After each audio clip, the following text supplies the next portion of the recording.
Oh, it started again. Perhaps I'll be able to paste these two together. Or post it on YouTube in two halves. That's my youngest son. Telling me he's half an hour away. I forget where I was now. What was I talking about? Oh yeah, my friend, the psychiatrist.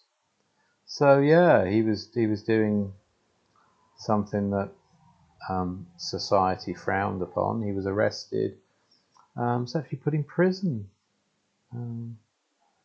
Removed everything from him, his professional status, everything. Lost his job, lost his wife, lost everything. He's out of prison now, but he's got sort of what they call probation. This goes on and on and on. It's like sort of house arrest. He has to report to the police station every day. Not allowed any access to the internet or anything like that. Like, just crazy, but that's my opinion. So there you are, yeah. You know, you'll do whatever you do. People will do whatever they do, and you're not absolved of the consequences that society will place upon you. That's just the way it is. But if it is helpful, well, it is for me, to know that he was always going to do that. That was his destiny. I tried to explain this to him, but you know, he's a lovely guy. Absolutely lovely. Highly intelligent, but so clever.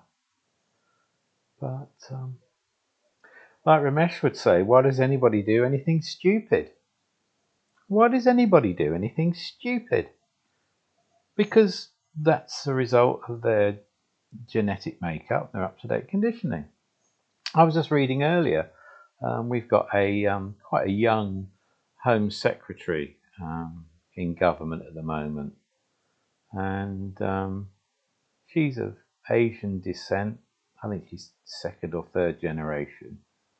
Part of the responsibilities for the Home Secretary is to deal with immigration policy. And we have a lot of people coming across to England from France in little boats. They pay unscrupulous people thousands and thousands of pounds to put in these little boats. And some of them, you know, the boats overturn and drown. And what we have to do is the Royal Navy goes and picks them up and brings them ashore, and you know, then we've got to help them. So we've got to find somewhere to live, give them some jobs, give them some money, food, shelter, educate the children, and that's what we do as the 5th or the 6th richest nation in the world. But this Home Secretary, she's called Suella Braverman. She said, "Oh no, we don't want any illegal immigrants coming here. We don't want coming here claiming asylum. Blah de blah de blah. Changing all the law so she can put them on aeroplanes and send them to Africa, to a country called Rwanda in Africa, where they live in the most appalling conditions, evidently." But forgetting that, you know, if this country hadn't allowed her grandparents or parents or great grandparents to come to this country from, I think it's from India, they came, you know, when India was granted independence for the British Empire, a lot of Indians came to this country, to the UK. And she's forgotten that. Now she's trying to change the international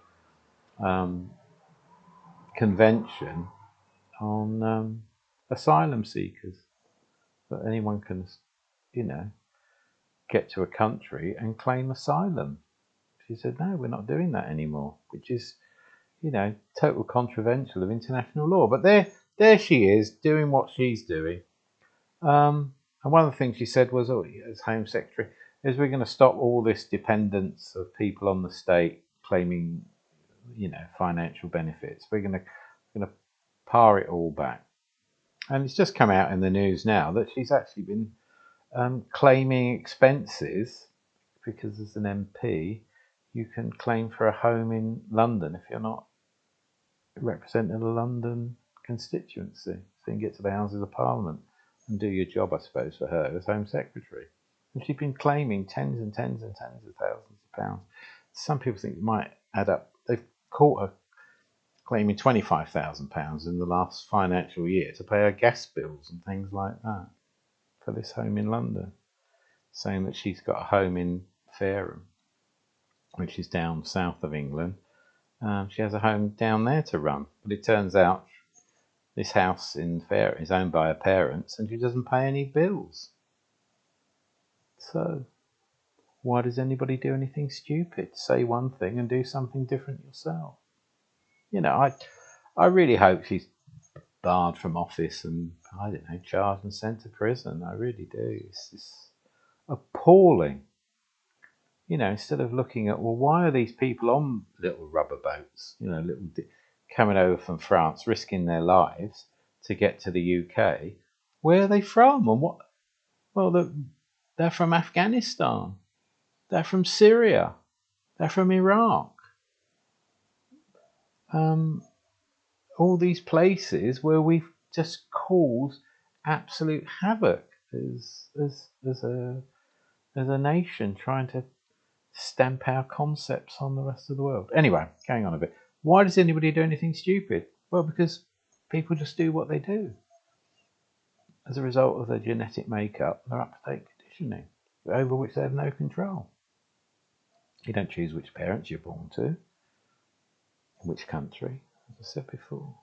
So Ramesh was very clear on all these things. And he said, you know, if as a result of the teachings you listen, you always say to people, look, you've come a long way, some of you, to get to my satsang. I'm going to talk. Just listen. Just, you know, and try not to grasp at the words and the concepts and argue with them. Just listen. Just listen. Be quiet and listen. If you've got any questions after I've finished, and I'm very happy for you to ask your question and I'll answer them. There's this continual grasping at what someone said, a concept, which can either be agreed with or disagreed with it. And what we tend to do as an ego that thinks it's the doer, it's got to work it all out and agree with it or disagree with it, and mainly disagree, because part of this divine hypnosis of how we're conditioned is to identify what's wrong and attempt to put it right. You know, it's well known in you know, sort of human behaviour circles, that if you put a blackboard and you put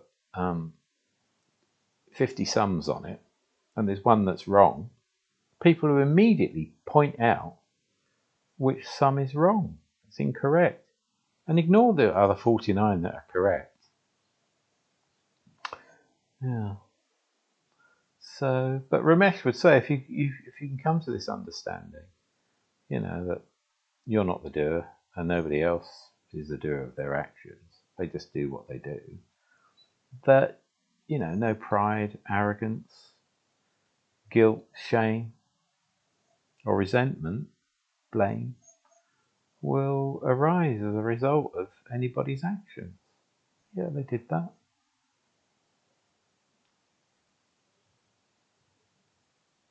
But yeah, it doesn't absolve people from the consequences of their actions as a result of the outcomes from their actions, as I said. But it can give you great peace of mind.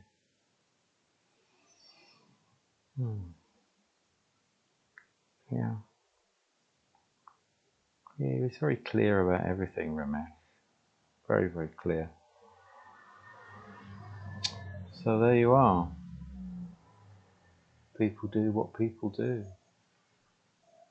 Why does anybody do anything stupid? Yeah, I'm not saying, you know, it's pleasure and pain, pleasure and pain. You know, something pleasurable happens, you just take pleasure in it. You don't take any pride. Oh, I did that. I know what, that's wonderful, you know, I helped. Just if you see a pleasing outcome, you're just pleased. Right, so I think this kind of stitch these two videos together. It might be video number 10 and part 2 will be 10 part 2. I'll learn how to pause this machine rather than stopping it and starting it again. Right, so if you like this video, please push the subscribe button. You'll get a notification when I make a new video. Like it, that helps with the YouTube algorithms, who likes what. Yeah, if you got any questions, send me an email. I'll put my email in the box below this video. Yeah, or ask a question in the comments and I'll answer all questions. Make a comment.